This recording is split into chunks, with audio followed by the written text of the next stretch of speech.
Alright, so we're going to explore the different possible greedy choices for the interval scheduling problem. I took 4 choices here: earliest start time, earliest end time, shortest job, fewest overlaps. Of course, this is not an exhaustive list, you can have quite some more, but for illustration purposes, I think this is more than sufficient. So we'll start with earliest start time first. So the thing is, you have a bunch of jobs, you have the start time, end time, all that stuff is given to you. Now at every step you're going to pick the job which begins at the earliest time, and you will remove all conflicting jobs. So this is the idea. Which intuitively it might look like not a bad idea, because the idea is you want to maximize the number of jobs. So as soon as a job comes, it might you might feel like, let me start doing this job instead of waiting for something whose start time is later. Why do I want to waste this gap? So intuitively it might feel like makes sense. But if you look at this example here, you have one job which starts, let's say, at time unit 1 and ends at time unit 9. And you have 3 smaller jobs. This one is from 2 to 3, this one from 3 to 4, and this one from 6 to 8.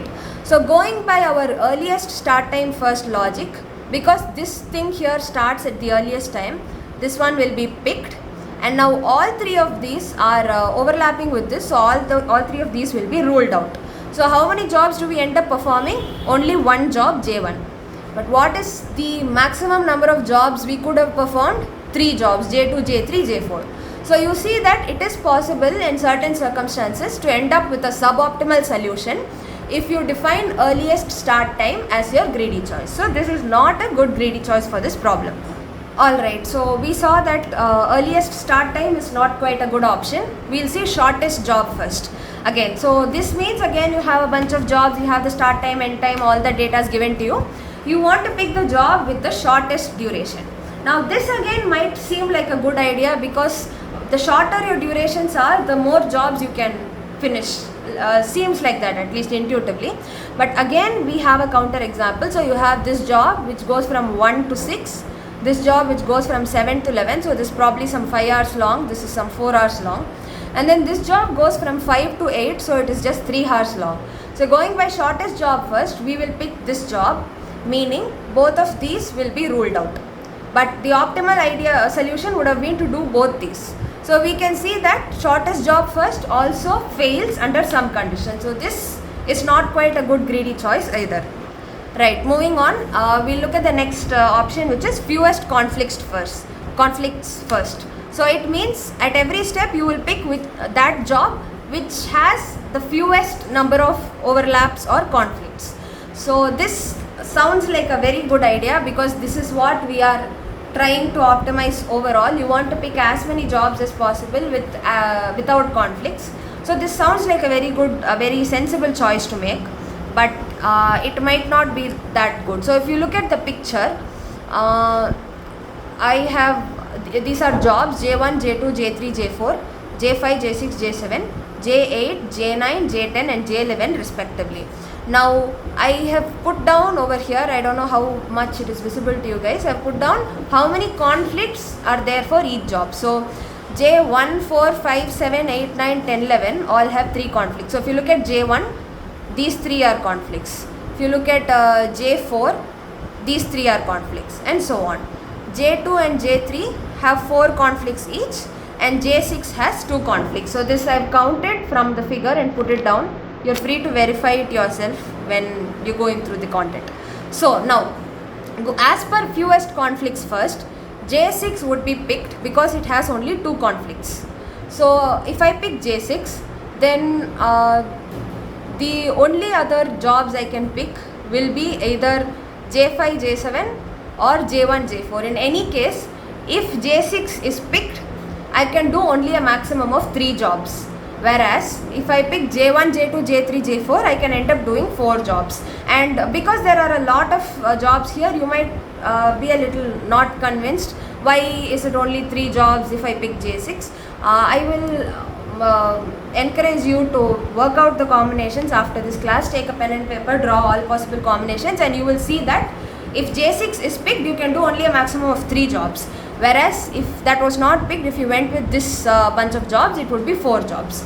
Again, fewest conflicts first sounds like a very logical option, but we see that it also ends up giving us a suboptimal solution. So this is not a good greedy choice either. Right, so out of the 4 options we saw unfortunately that 3 of them are not good. So hopefully earliest end time first should be a sane logical choice to make. We'll see. So it turns out earliest end time first is the optimal solution, and it is not possible to come up with a counter example to prove it wrong, because we have a mathematical proof which says this choice is optimal. So I am going to prove it to you. This slide of course was taken from Kandappan sir's materials. So let this I1, I2, I3 so on be the set of jobs selected by our greedy algorithm, the greedy algorithm being earliest end time first. So at every step you pick the job which ends earliest, you remove all overlaps and you repeat the same process. And then let J1, J2, J3 up to Jm be the set of jobs in the optimal solution. You assume somehow using some other algorithm or some black box, the optimal solution has been found out and that is given to you, and you use this greedy choice to come up with this solution. Now we will assume up to some value, some intermediate value, I1, I2 up to some IR, both the greedy and optimal have chosen the same job. So up to this part, both greedy and optimal are choosing the same interval. So they are exactly the same. So there is no question of this solution is better, this solution is worse, or this solution is right, this solution is wrong. Up to this part they are the same. Now at this part we are saying greedy has chosen some option and optimal has chosen some other option. Now we have to prove that our greedy solution is the best possible solution. Now see, in our greedy solution, our greedy choice was defined as earliest end time first. So at any point from a given bunch of jobs, whichever ends the earliest, that is what our greedy solution will choose. Now because the first some R jobs are the same for greedy and optimal, now you know that at this point when you have to make a decision, the same bunch of jobs is available for greedy and optimal solution. From that you know, because of our greedy choice property, the greedy solution's job will end before the one selected by optimal. Either it will end at the same time or the greedy will end earlier. It is not possible that the greedy solution's job extends after the optimal solution's job. Right, so the first R jobs are the same for greedy and optimal, like I said. Now when you come to the R plus 1th job, both greedy and optimal have the same bunch of jobs to pick from. Greedy picks one option, optimal picks one other option.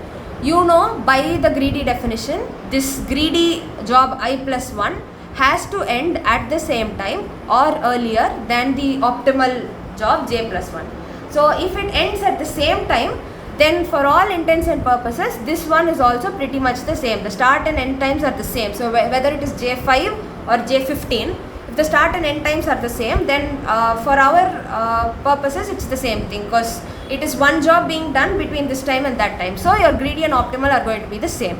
But if let's say your greedy ends earlier than the optimal solution, you see there is this little bit of time over here for which we are free according to the greedy solution but not according to the optimal solution.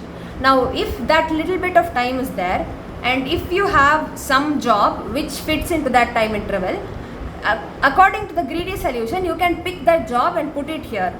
So there will be one more extra job in the greedy solution as compared to the optimal solution.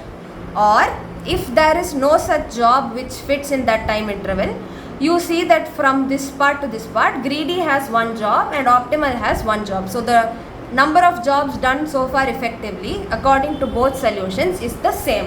Which jobs they did might be different, but the number of jobs is the same, and that is what we are seeking to maximize.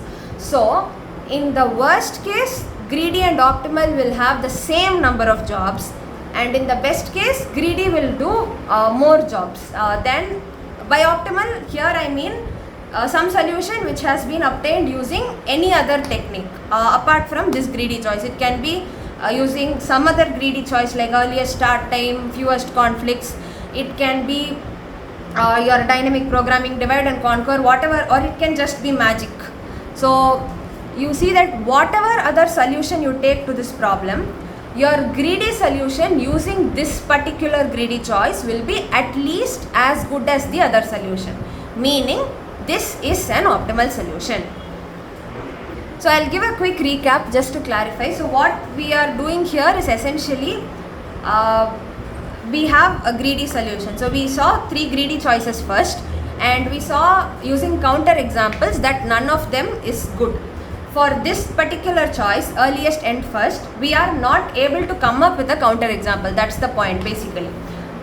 But we are still not convinced that this is the optimal solution. So we are going to go with the contradiction technique. So you have this greedy solution which consists of these jobs I1, I2, blah blah blah. And then you have another solution which consists of another bunch of jobs J1, J2, so on. You assume, for the purposes of proof by contradiction, you assume initially that greedy is not the optimal solution. This other solution which you have is optimal. We start with this assumption and we go with another assumption. The first R jobs in both cases are the same. So there is no question of better or worse so far. It is only at the R plus 1th job that there is some difference. Now by our greedy choice, we know that the R plus 1th job in the greedy solution is definitely going to end earlier than the R plus 1th job of any other solution. Now because this ends earlier, you have this small bunch of free time from the ending of this job till the ending of this job. So either there is another job which fits into this small bunch of free time, which means greedy is doing R plus 2 jobs by the time your other solution finishes R plus 1 job. So greedy is obviously better. Or if there is no job which fits in here, it means both greedy and your some other solution both have done only R plus 1 jobs. So both are equal, which means worst case your greedy solution will be as good as any other solution you bring to the table, and best case it will actually be better, which means no solution can be better than the greedy solution. So the greedy solution using earliest end first is the best choice you can use to solve this problem. So when I say optimal here, I don't actually mean that this second solution I bring is the best. So it is just something which you are assuming as an optimal solution to go ahead with proof by contradiction, and you end up reaching the conclusion that whatever this second solution I may bring using whatever sophisticated algorithm, it can be as good as greedy but not better. So this greedy choice is the best for this problem.